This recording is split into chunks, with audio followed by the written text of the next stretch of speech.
Hey everybody, we are here on Disembarkation Day. We're going to be getting off the ship here in a couple of hours, but we just wanted to give you guys a little review of what we thought of our MSC cruise on the Seascape. Yeah, that's right. This was our first MSC cruise, and to start with the back part of it on disembarkation, so far it's been going pretty smooth. But I just gotta say, they told us we had to get out of our rooms by 7:30. That is the earliest we've ever had for disembarkation, and it was just a bit too early. Also, we aren't even scheduled to get off the ship until 10:30, so that means we're just left sitting here for 3 hours, aren't allowed to be in our room, have to figure out somewhere else to be. Seems a little odd. I don't know why we aren't allowed to be in our rooms a bit longer, but that's just how it is. All right, so we're going to start with talking a little bit about our room. Our room was pretty nice. I'll tell you what, though, our first impression of the room was that it was kind of bland and just kind of didn't have much personality. But as time went on, it kind of grew on us. It was a nice balcony room. The shower was extremely small, so that is something that we did not like about it. The bathroom itself was extremely small. Honestly, the layout of the bathroom was pretty bad. One of the worst I've seen on a cruise ship. The bed wasn't too bad. It was firm, but we slept pretty good, and I'll let you take over on the rest. The room, it had this modern feel, but it was kind of a bland, just really vanilla type of feeling to it. Didn't have a lot of personality, but it did have pretty good functionality. The couch was actually a full size couch. It was pretty comfortable. The balcony was great. The air conditioner worked good, and we were in a really humid area, so every time we opened that balcony door, we could feel that moist, humid, hot air coming in. And the air conditioner kept up with it as long as, of course, we kept our balcony door closed. The room had plenty of storage. I actually really liked how there was just a button system on the outside of the room for do not disturb or please make up my room, to let the attendant know that you either didn't want to be bothered or you wanted him to come and take care of your room. It was nicer than having to take one of those do not disturb tags and like switch it over on the outside door handle every day. So that was a perk about the room. It had a lot of great features to it. It was comfortable, and like I say, throughout the cruise, it grew on me, and I think it was a good room. It was a good experience.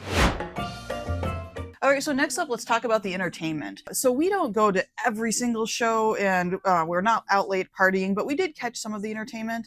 And as far as the main theater shows go, one of the interesting things here on the MSC Seascape, and I'm assuming all MSC ships, is that you have to actually reserve the showtime.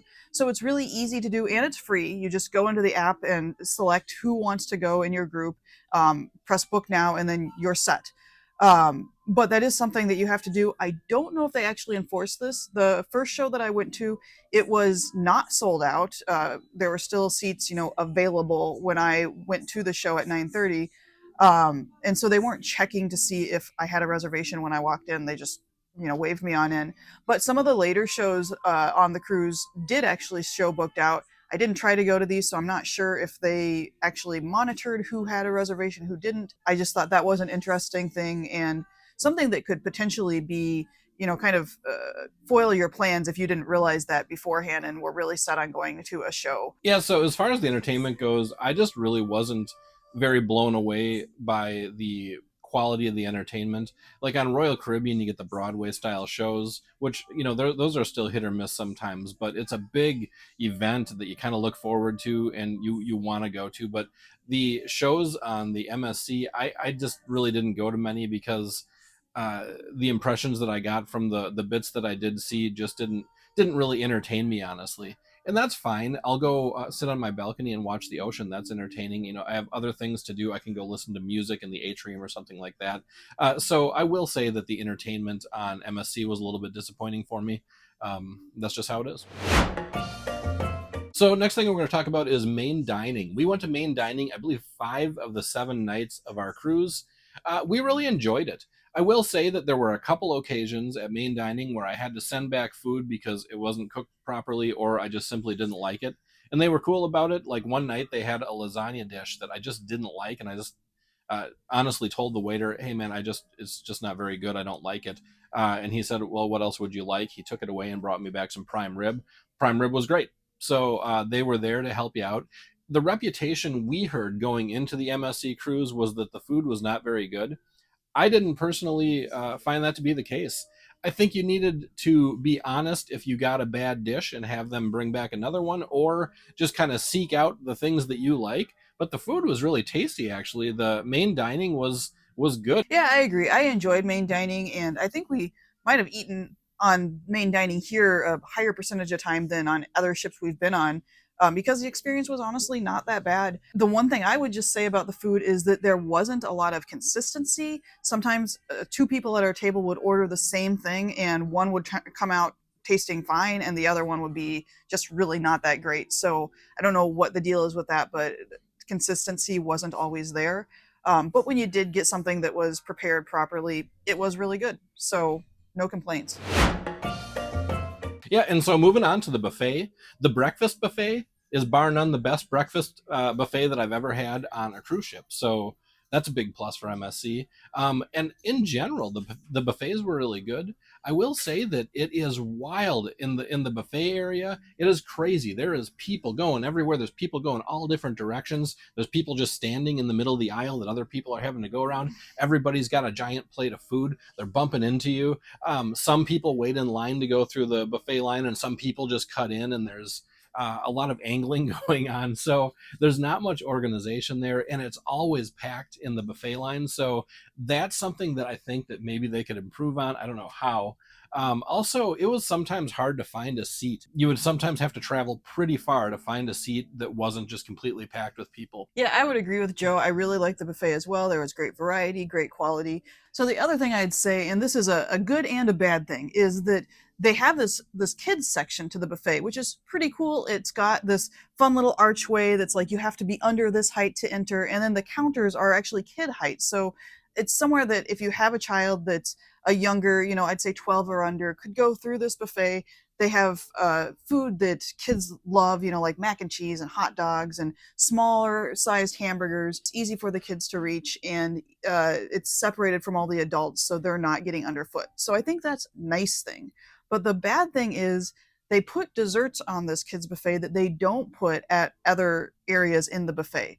For instance, they have really good donuts here on the breakfast buffet, and they're these donuts that are cream filled. They're like round donuts, but they're cream filled in the center, and they're really good. But most days you can only get them at the kids buffet, and so we saw so many adults sneaking into the kids line to grab a donut or two, and then the lady that was staffing the kids line would be like, "This is for kids only," and then they'd be like, "Oh, it's for my son, it's for my daughter." Like, yeah, you know, uh, wink, wink. An easy solution to this is simply to put out those desserts, and also during the lunch, it was the cookies. Put those out for the adults too. I mean, hey, we all got a sweet tooth. What can we say? We want those good desserts too. It's not just for kids. And one more thing I will mention is the drink station. They've got lots of them. They just don't keep them open. So keep open the drink stations. Everybody needs some water on a cruise ship. Make sure that's easy to get to. That's all I gotta say. All right, the next thing that I want to talk about is the staff. The room attendants were wonderful. The waiters and waitresses were wonderful. The people around the ship were wonderful. I did not have a bad interaction with the staff on the ship. Period. I just really want to commend the staff on MSC, at least our MSC cruise, as being one of the best that I've experienced. So no complaints there, and that's awesome. That can like really determine how your trip goes. So great job, MSC, on your staff. So as far as food goes on the MSC Seascape, you basically have two free options. You've got the buffet and you've got the main dining room. If you want to get anything else besides that, you're going to have to go to specialty dining. And there are a lot of options for that. There are, I believe, 5 specialty dining restaurants on board the MSC Seascape. There is the Butcher's Cut and the Ocean Cay Seafood. Those are the fanciest restaurants. They also have the teppanyaki grill and the sushi place, and then Ola Tacos. So we ended up going to Ola Tacos for dinner one night, and we'll have a review of the full experience in another video. But overall, the food was great, but unfortunately, the whole experience around getting that food was a little bit chaotic and frustrating. The place, we went there when the place had just opened, and it was basically deserted. There were 2 other couples seated, and all the other tables were empty, and yet we were told that the tables were reserved and they were full, and we couldn't get a table at all for an undetermined amount of time. They couldn't even say, in 20 minutes or whatever. He was like, maybe an hour, maybe an hour and a half, maybe not at all. So that was really frustrating. It started the whole experience off badly. And then getting our order placed, getting the food, all that just took a really long time. Once the food came, it was really good. It had a great Mexican taste to it, great seasonings, great variety of food. It worked out pretty well in the end, but to start off with, that was a little bit of a frustration. I will say, if you go to Ola, just be aware as far as portion sizes go, the tacos that you order that are between like $2.50 and $3 a piece are absolutely tiny. They're these little tiny street taco things, and so the portion on those is really small. Yeah. But if you order the small nachos, it's a huge bowl. It's a huge bowl of nachos. So it doesn't make a lot of sense or add up. But Yeah. the experience was still good. So just get some nachos and a couple of tacos. You'll be good to go. Yeah. All right, now we're going to talk about the decor of the ship a little bit, just kind of the feel that you get and the variety of the spaces. So when you first walk on the ship, you see the atrium, which, like on all ships, is an impressive area. And it's cool. It's what we decided we think it looks like is like modern techie kind of a look. There's lots of mirrors, there's lots of sharp edges, and it is pretty impressive to look at.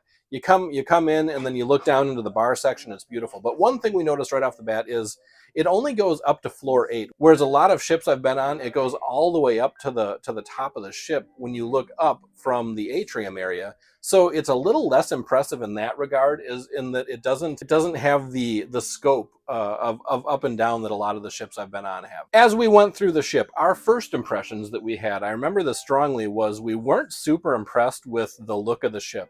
It just kind of had a modern, kind of bland feel to it. As time went on and we explored the ship, I will say that the ship grew on me, the decor grew on me. There's a lot of really cool areas on the ship. There's a lot of rooms that are really fun to sit in and look around. The art is beautiful. The jungle pool area is actually one of my favorites.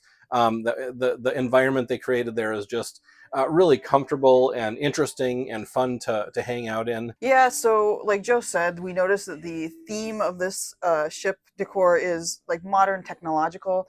They're really relying on mirrors to make this place seem bigger than it is. And it's a big ship, but they've really packed a lot of things into it, a lot of staterooms especially, and so that's taking away from the areas that could be more open because they put staterooms in those areas. So I feel like they're really relying on excessive use of mirrors for that decor.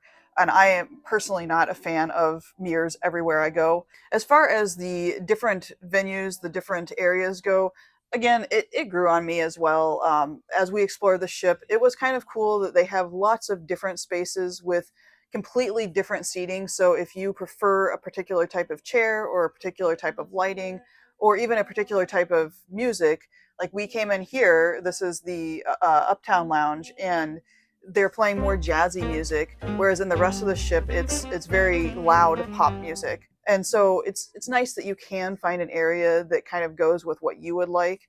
There are a lot of different areas in the ship, so we'd recommend just explore until you find the place that's right for you. So there is one thing I want to mention that is the absolute worst part of sailing on MSC Cruises. The elevators. The elevators are horrible. They have this system where you have to punch in the floor that you're going to on the outside of the elevator. And there's some kind of a computer system or algorithm that apparently calculates the most efficient elevator use. But what it results in is you end up on a extremely crowded elevator. They pack in everybody they possibly can into one elevator, which I get claustrophobic in elevators when I'm alone in an elevator, let alone with packed in with people. So it was really frustrating. And then it has to stop like almost on every floor as you go up to your room. And this is like through the entire cruise. Once in a while, if it's late at night or early in the morning, you'll get kind of a smooth ride going up and down the elevator. But this stupid algorithm that they have for this efficiency is just makes it painful. It's the slowest elevator ride because you're stopping at every floor, and it is packed with people, strollers, babies crying, people coughing, all that stuff you hate in elevators. It's all over the place on MSC. We ended up using the stairs a lot because of the elevator situation. Yeah. There you go. Pro tip is there are 2 elevators at the very back of the ship, the very aft panoramic elevators. They only go between decks 8 and 18, but if you want to get around on those floors and you can walk all the way to the back of the ship. They are, I wouldn't say never in use or never packed, but you're gonna get a lot. You're gonna have a lot better luck on those elevators than anywhere else on the ship. So the pools on the Seascape are pretty nice. They have a jungle pool, they have a pool in the middle of the ship, then they have an adult only pool in the back of the ship. They have a lot of the hot tubs on the sides of the ship.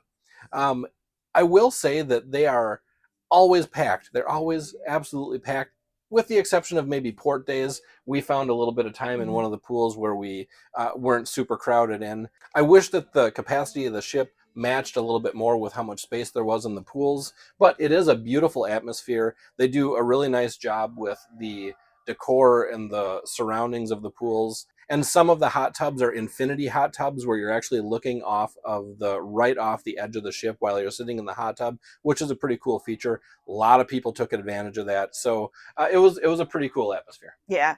The one complaint we actually heard other passengers make is that the pools close pretty early for a cruise ship. I believe they were all closed at 8 o'clock.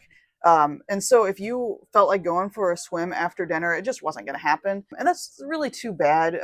That's a time when a lot of the younger kids are going to go to bed. And so the pools that aren't necessarily adult only pools are still going to have a fewer number of kids in there and be a little bit calmer. So it's a great opportunity for adults, but that wasn't happening on the Seascape here. So my final thoughts after taking this MSC cruise is that I would cruise on MSC again, although I don't think it would be like something I would seek out as my first choice. Why? Because of the shower. I really like to have a shower that I don't feel like a sardine in. And I would also like to have elevators that don't frustrate me every single time I have to use them. Right. I agree. I would try MSC again, especially because they have really great prices and you're able to cruise in a balcony room for the price of what you're going to pay for an interior room on some other cruise lines. So, I mean, it's hard to pass that up. And when you have your own balcony in your stateroom, you know, anything else you don't like about the ship kind of just melts away when you can go sit on your own private deck and watch the ocean go by. So that is a huge plus that they're keeping their cruises affordable. I think maybe if we cruise again on MSC, we might try a smaller ship. I think this is one of their bigger ships, and I feel like a smaller ship would have less issues with crowding and less problems with the elevators. But I guess we'll find out. We hope you guys liked this video. If you did, why not like it? Why not subscribe? Why not share? We're going to keep making great cruise videos. Hope to see you again soon. And remember, adventure awaits.